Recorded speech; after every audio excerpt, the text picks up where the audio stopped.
doutor em Direito Público pela Università degli Studi di Perugia, Itália.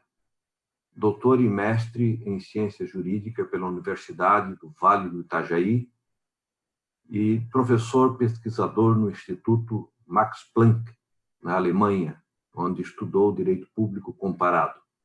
É professor no programa de pós-graduação em Ciência Jurídica da Universidade do Vale do Itajaí, Univale, que tem conceito CAP 6, que é o conceito mais alto que uma universidade e seus cursos de pós-graduação pode receber.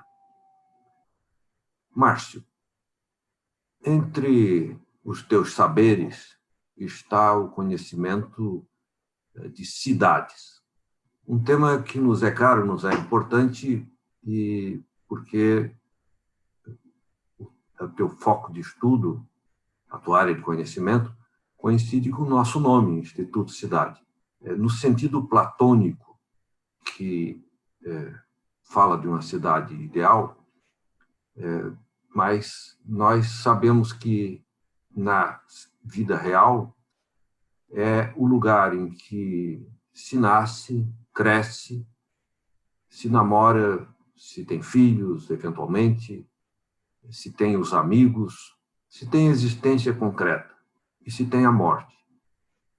A cidade, pois, é a nossa pequena pátria, é o canto mais importante do mundo para cada um de nós. Bem, a história do Brasil, ela teve um tempo em que a cidade tinha relevância, um tempo politicamente ruim, por causa do chamado coronelismo, mas um tempo em que o poder era descentralizado. Atualmente, o poder é demasiado centralizado no Brasil, seja por causa de tributos, seja por causa do comando político. Enfim, se anulou muito o poder das cidades.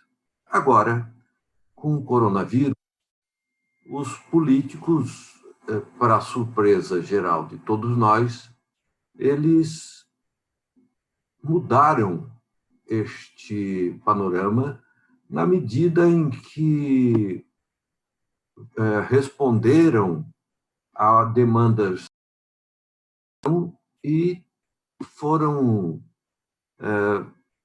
exercer poder, exercer comando, dar determinações.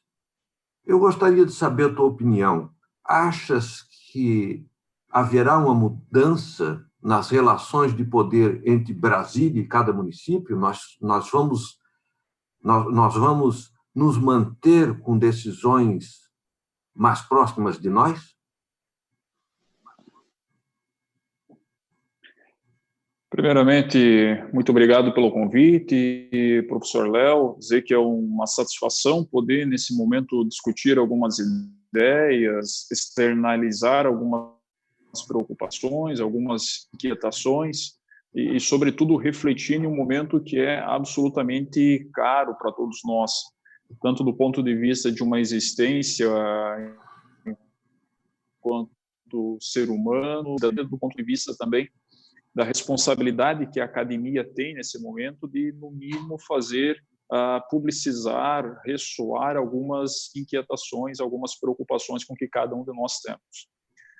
Antes de avançar propriamente ao questionamento que fora feito, eu gostaria só de registrar de que o ponto de estudo pelo qual eu dedico as linhas para a cidade se deve muito a uma preocupação de entender a cidade a partir de um contexto de uma sociedade globalizada, de um mundo global, e como esse espaço territorial de poder, de pertencimento, que é a cidade, impacta para fins da globalização, impacta para fins das novas dinâmicas que o mundo experimenta, talvez sem precedentes.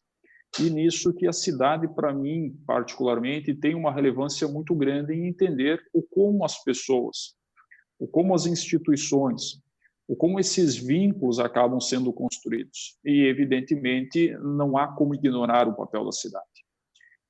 Eu diria, portanto, de que com coronavírus ou sem coronavírus, com Covid-19 ou sem Covid-19, efetivamente nós teríamos uma reflexão absolutamente numa encruzilhada, digamos assim, num certo dilema ou num problema ao seu sentido filosófico em relação ao papel da cidade. Um papel que não é tão somente aquele que está desenhado dentro de uma arquitetura constitucional,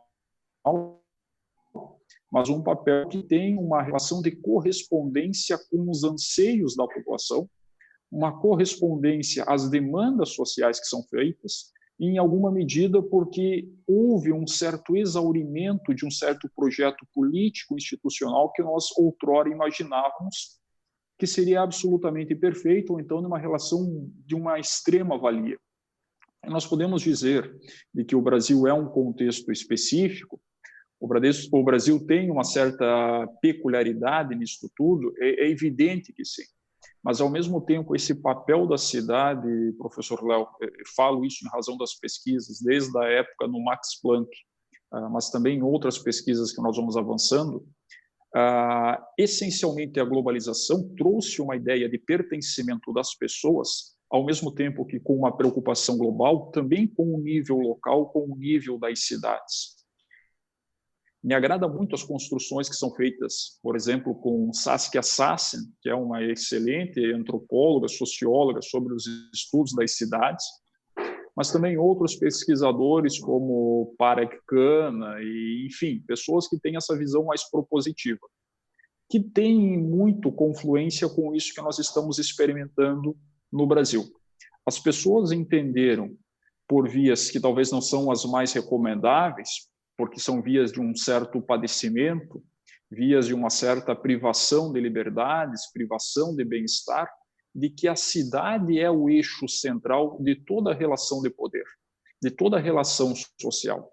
E isso desafia um papel de entender o como a nossa federação talvez tenha sido pensada como um projeto político que, embora federativo, embora republicano, tenham os dois pés no império, no processo de construção do império, no processo de solidificação deste império continental que fora outrora o Brasil e que foi se ampliando ao longo do tempo, de como os direitos, os benefícios, as garantias, os serviços sociais foram pensados a partir de um certo oriente, a partir de uma certa posição dentro de uma cartografia, que eu sempre digo uma cartografia constitucional, mas que não necessariamente tem essa mesma fluidez, que tem essa mesma situação.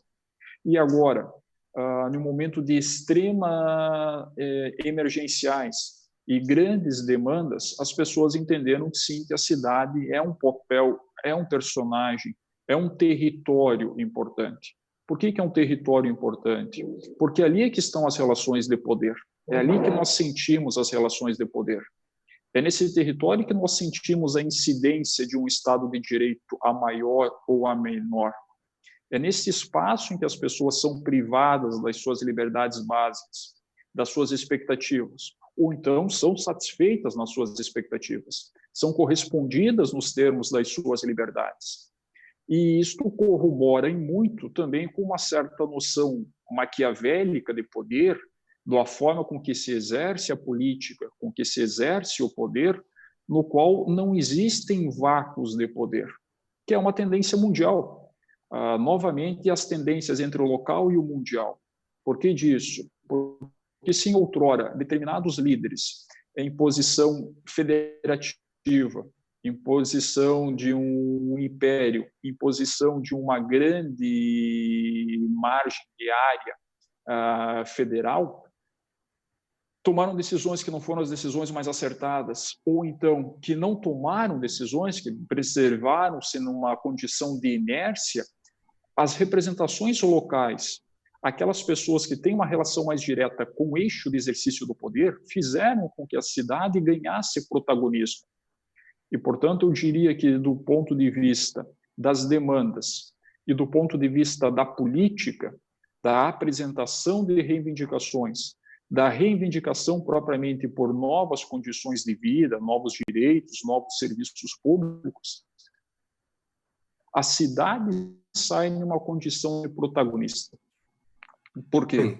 Nós podemos dizer o seguinte, de um ponto de vista das soluções que são pensadas como soluções para a pandemia, mas não só para a crise sanitária, também para uma crise econômica, também para uma crise de mobilidade, para uma crise de sociabilidade que nós estamos experimentando, as demandas se acumulando, seja no Brasil, seja nos Estados Unidos, seja isso na Itália, seja isso na Espanha, prioritariamente nos espaços das cidades, no espaço territorial mais próximo, mais sensível às pessoas.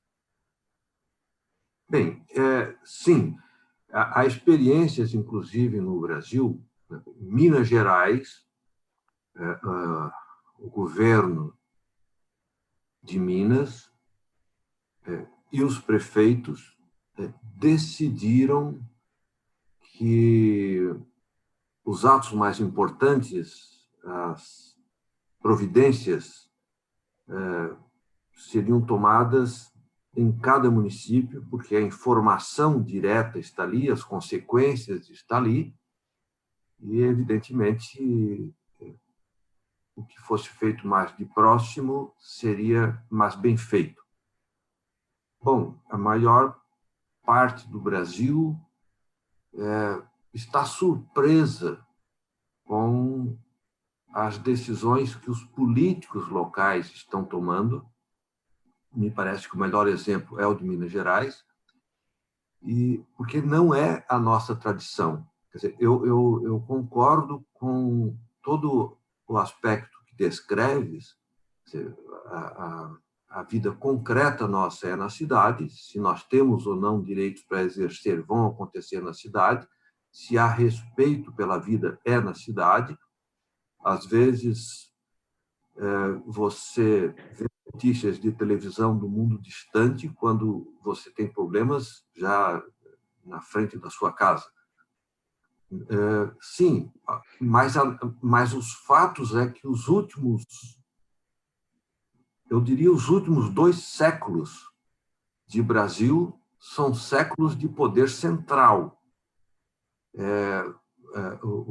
As verbas que o município dispõe são as chamadas verbas carimbadas. Elas vêm com destino certo, elas não podem ser manejadas, não podem ser redecididas. Na prática, o prefeito e os vereadores ficam com uma limitação de poder muito grande. Tu não vês uma dissonância de relação de poder entre o que seria desejável, tendo em vista que tens razão que a vida é na urbe, ao mesmo tempo em que cada cidade está esvaziada de recursos para tomar as próprias decisões? Sim, sim, não há dúvidas que nós temos um hiato significativo entre o local das pretensões e o local em que as coordenadas para a execução de determinados projetos são tomados. E que muitas vezes esse buraco negro que existe acaba tragando uma série de questões que seriam muito mais efetivas, muito mais produtivas. Eu não sou um expert em história, não é esse o meu propósito, mas algumas questões nós precisamos refletir a princípio de a contribuição que as experiências institucionais históricas que o Brasil teve demonstram o protagonismo que outrora as cidades tiveram e essa tensão, me perdoe chamar nesse formato, professor Léo, essa tensão entre o poder ou os poderes locais contra um poder concentrado, um poder, digamos, de uma força absolutamente centralizadora que nós temos a partir dos governos centrais. Se nós formos levar em consideração as nossas pautas de reivindicação política, aquelas que efetivamente ganharam um corpo dentro das nossas instituições, a julgar pelo próprio projeto político constitucional, avalio eu que eles são muito mais localizados e, portanto, de fora para dentro, ao eixo do poder, ao centro do poder, do que ao contrário. Se nós tomarmos por referência o nosso projeto de independência, a nossa independência começa muito mais nas câmaras de vereadores, à época ainda da colônia, do que propriamente do Palácio Imperial, na Praça da Alfândega, no Rio de Janeiro. As nossas experiências pela abolição da escravatura estão muito mais em nível municipal.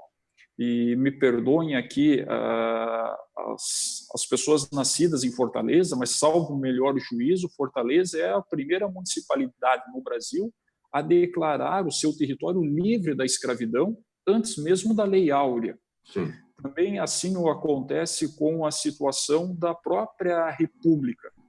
O nosso projeto republicano é um projeto sustentado sobre os clubes republicanos em níveis locais, em níveis bastante pequenos, principalmente nos municípios do interior. E aí, como nós falávamos nos bastidores, como nascido em São Bento do Sul, a Câmara Municipal de Vereadores de São Bento do Sul, 4 anos antes da proclamação da República, era absolutamente republicana.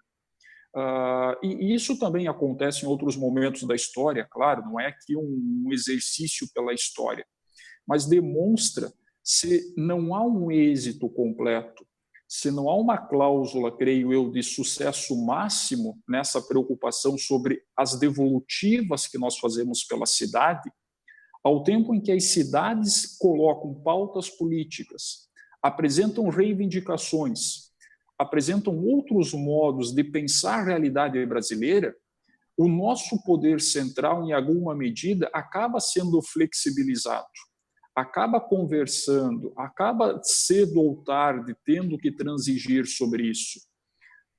E é evidente que fazer exercícios de futurologia sempre é arriscado, é pouco científico, não é o mais recomendável, mas também nós não podemos abrir mão disso. Eu penso que, a partir de uma certa normalidade, seja ela qual for, após coronavírus, após pandemia, nós vamos, em alguma medida, discutir necessariamente um novo rumo ao nosso municipalismo, ao papel das nossas cidades enquanto condições de melhor qualidade de vida, melhor representatividade política, melhor condições, talvez até mesmo de dizer o seguinte: algumas cidades, enquanto projeto federativo, não são saudáveis, não têm condições de viabilidade, mas essa mudança, essa autoavaliação, essa meia-culpa, tende a criar um novo debate institucional sobre o papel das cidades. E penso que, se não inverter, vai criar uma tensão política, e tensão no sentido favorável, no sentido de um debate, de um contraditório, muito mais interessante para a nossa federação. Uma questão, espero que assim seja. Houve um político importante no Brasil, Franco Montoro, uma preocupação municipalista acentuada, deixou contribuições relevantes. Em Santa Catarina, o Luiz Henrique da Silveira, que foi governador e foi prefeito de Joinville, ele fez um esforço enorme de descentralização de poder, de desconcentração governamentativa, a meu ver, com sucesso. Infelizmente, depois a coisa deteriorou-se um pouco. Agora, nós temos um outro problema que não depende, talvez, pelo menos diretamente, desta reivindicação que as cidades fazem de mais poder local, que é o problema de cada cidade brasileira, que é profundamente dividida entre classes abastadas e uma grande maioria de pessoas pobres. Claro, isto é um problema de distribuição de renda que seria de política nacional. Por outro lado, a possibilidade de educação para um outro tipo de vida, a possibilidade de qualificação do cidadão, a possibilidade de dar meios de alguém obter recursos por conta própria, acontece na cidade. Agora, as cidades, principalmente as maiores, e nós temos pouquíssimas cidades. Nós não temos 200 de cidades com mais de 200 mil habitantes. A maioria das nossas cidades são pequenas. Contudo, as nossas cidades grandes, elas têm uma quantidade de pessoas, uma população muito significativa, que às vezes são maiores do que países. E o que fazer com esta divisão que está estabelecida? Quer dizer, como uma cidade vai resolver-se a partir de um quadro já dado, em que você vai ter dificuldade de levar escola, transporte, recursos, lazer, cultura, a pontos realmente inacessíveis hoje? Sim, é um excelente exercício das correspondências, daquilo que talvez nós tenhamos uma tarefa de contribuir ao debate e criar insumos para uma relação dialética. Creio eu que a primeira consideração que nós vamos ter, passado esse contexto de pandemia, é de que algo que nós estávamos experimentando no Brasil nos últimos 10 anos, nas últimas décadas, de que as pessoas dormiam em uma cidade, trabalhavam noutra cidade, tinham seu lazer em uma terceira cidade e saciavam suas relações de consumo em uma quarta ou em uma quinta cidade, porque eram absolutamente próximas, porque nós podíamos sair sem problema algum, 1 hora de trânsito era algo que nós já estávamos absorvendo como normal, como absolutamente típico do nosso dia a dia. Essas questões tendem a mudar. Uma porque, a partir de uma relação de matriz produtiva, seja isso desde o ponto de vista de um chão de fábrica, até o espaço de uma academia, ao espaço de serviços de comunicação, nós vamos cada vez mais fazer isso que nós estamos fazendo nesse momento, produzindo, comercializando, alienando bens, serviços, ideias a partir de casa. Nós sairemos menos dos nossos domicílios, nós sairemos menos das nossas quadras, nós sairemos menos das questões do nosso local mais próximo, digamos assim, do nosso ninho. Nós trabalharemos de uma forma cada vez mais remota. Passada a quarentena, já estamos nos 60 dias, isso fica relativamente próximo de que boa parte das reclamações por eu preciso sair para a rua já exauriram. Não é o sair para a rua, é determinados serviços que nós entendemos que são necessários. Outros nós já percebemos o seguinte, não é tão ruim assim trabalhar de casa. É cansativo? Sim, mas não é tão ruim, porque eu tenho vantagens com isso. A cidade vai ter que se reinventar. Talvez boas questões que antes nós pensávamos como mobilidade urbana, e que nós chegamos tarde no tema da mobilidade urbana, não terão mais sentido, porque não haverá um fluxo tão grande de pessoas. Ou esse fluxo será concentrado em outros meios, será alimentado ou absorvido por outras formas. Isso vai fazer com que as condições de justiça ou injustiça social sejam outras. Claro que nós continuamos tendo um problema de desigualdade. Nós continuamos tendo uma sociedade que é uma sociedade preconceituosa, avalio eu. Institucionalmente, nós temos uma sociedade que é uma sociedade preconceituosa. É uma sociedade patrimonialista, no sentido mais próximo de Raimundo Faoro, em homenagem ao Raimundo Faoro. Mas boa parte das exclusões que nós fazíamos, nós vamos ter que rever. Aquele espaço que antes, nas grandes cidades, as pessoas não queriam mais habitar o centro, o problema dos centros vazios, que alimentam uma zona para drogadição, para violência, para degradação patrimonial, talvez esse centro agora seja supervalorizado, esse centro seja absolutamente demandado.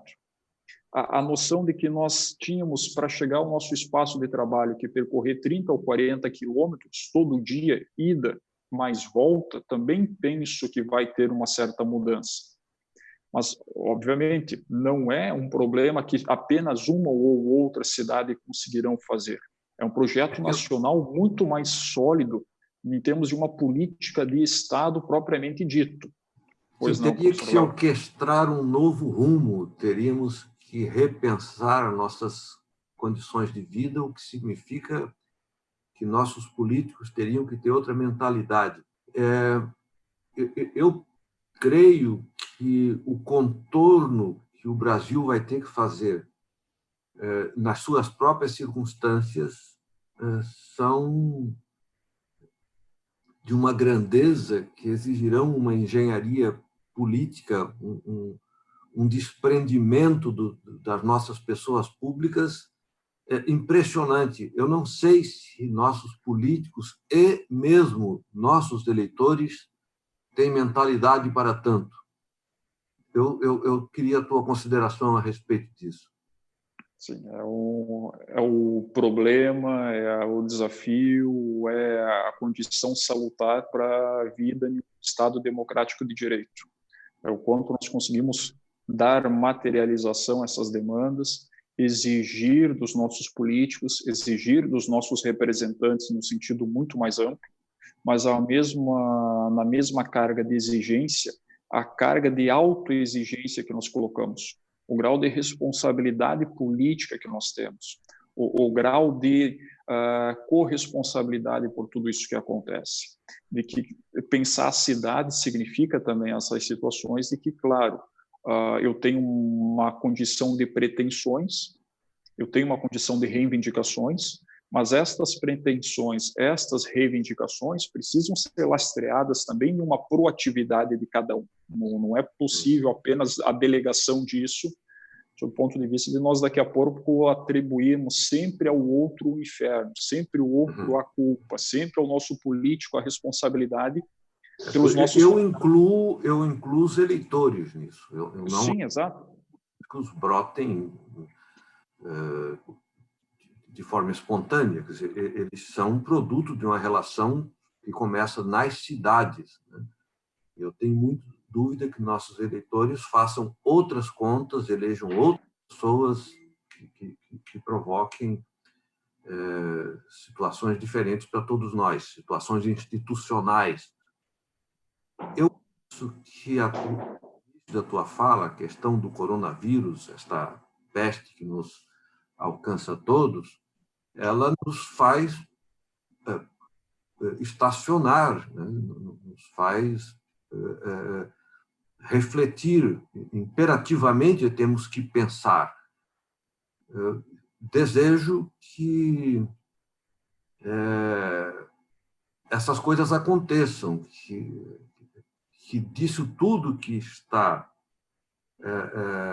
decorrendo de uma situação que não buscamos, mas que caiu sobre nós todos, aconteçam reflexões que nos levem, de fato, noutra direção. Espero que assim seja. Sim, eu estou, digamos, não convencido, não seduzido, mas, de alguma forma, contaminado por um fenômeno que é um fenômeno global. As pessoas cada vez mais são da cidade e menos do Estado-nação. E isso é absolutamente típico se nós pegarmos no Oriente Médio. As pessoas não se veem como nacional de um Emirados Árabes Unidos, por mais peculiar que seja o projeto político que levou a esse Estado-nação. As pessoas são de Dubai, as pessoas são de Abu Dhabi e assim por diante. Na Ásia, ao extremo asiático, nós percebemos essa mesma situação. Esta mesma tensão está sedimentada em Paris, está sedimentada em Londres, está sedimentada em Milão. Nós vemos isso também em Barcelona, Nova York, Los Angeles, não é diferente. A diferença é que talvez neste momento, e pelo contexto brasileiro, especificamente o Brasil, as pessoas entenderam de que é necessário valorizar a cidade. É necessário, a partir disso, pensar o como a cidade é uma condição muito mais salutar, muito mais direta, muito mais impregnada na nossa pele, no nosso modo de vida, do que propriamente um Estado nacional. Tomara, e aqui é um exercício de desejo, um exercício de pensar um modelo futuro em que essas pessoas que hoje querem sair ao máximo para a vida pública, para a rua, para um parque, para uma praia, para uma praça. Quando passar tudo isso, valorizem esses espaços públicos e digam o seguinte: este é o quintal da minha casa. Esta também é uma zona que eu sou responsável por cuidar, por administrar, para querer o melhor, para querer um espaço de sociabilidade. Penso que a pandemia vai deixar um legado, que é um legado relativamente profícuo para esse tipo de manifestação. As pessoas serão mais cidades, menos estados, estados-nações, digo eu aqui, menos nacionalistas em alguma medida, e mais voltado pelas cidades, para entender de que, e isso é importante, de toda condição de desastre, toda condição de miséria humana, seja uma pandemia, uma guerra ou uma revolução abrupta, toda ela gera uma miséria. Toda esta miséria humana faz com que as pessoas deem mais valor àquilo que é absolutamente próximo de si. Conforme nós vamos evoluindo, conforme nós vamos ganhando gordura, digamos assim, no sentido figurado, nós vamos deixando as questões mais pequenas para trás. O que é trivial não é valorizado. O que é banal não é valorizado. Mas é o trivial que nos toca a vida, né? É o cotidiano, é o vizinho, é a rua próxima, é a circunstância da escola das crianças. É isso que determina a vida concreta. Isso, e é nesse momento em que as pessoas são privadas, nesse momento em que as pessoas entendem que há uma relevância, quão bom era quando nós poderíamos ir num domingo à tarde, matear em uma praça, tomar o sol e ver as pessoas, e era tão bom e nós não dávamos valor, as pessoas vão reivindicar isso. Nós vamos ter a experiência da cidade de uma forma absolutamente nova, tanto por investimento, quanto por políticas públicas, quanto por uma forma de pensar um novo direito, não no sentido de uma ruptura, mas de que as pessoas vão entender de que o direito não é só um projeto nacional, ele também é um projeto local. Sim, eu penso que isso valorizará o legislador local, que é o vereador, valorizará o professor, o diretor da escola, o chefe do centro de saúde, quer dizer, aonde a vida acontece. Mas, professor, nós temos, por questões técnicas, um tempo que está se encerrando, e eu queria pedir que o senhor tecesse as suas considerações finais, declarando um muito gosto em conversar e o agradecimento por ter aceitado o nosso convite. O tempo é seu.